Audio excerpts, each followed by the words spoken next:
आदेश विचारू नका, मैदानात उतरा, ठोकून काढा.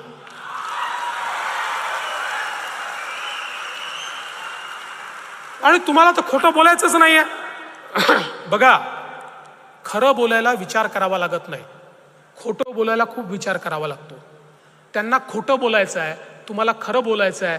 खोट्याला खऱ्याने उत्तर द्यायचं असेल तर विचार करावा लागत नाही. आणि मला विश्वास आहे तुम्ही सगळे उतरले पाहिजेत. आज बघा, शेतकऱ्यांना आपण वीज मोफत दिली, यापुढे शेतकऱ्यांना बिल लागणार नाही.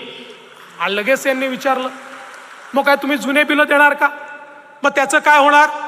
मी स्पष्टपणे विधानसभेत सांगितलं, अरे कालपर्यंत आम्ही कोणाचं तरी जुनं बिल वसूल केलंय का? तर आता आम्ही जुने बिल वसूल करायला जाणार आहोत का? कोणाचंही जुनं बिल वसूल करणार नाही, कोणालाही नवीन त्या ठिकाणी बिल मिळणार नाही.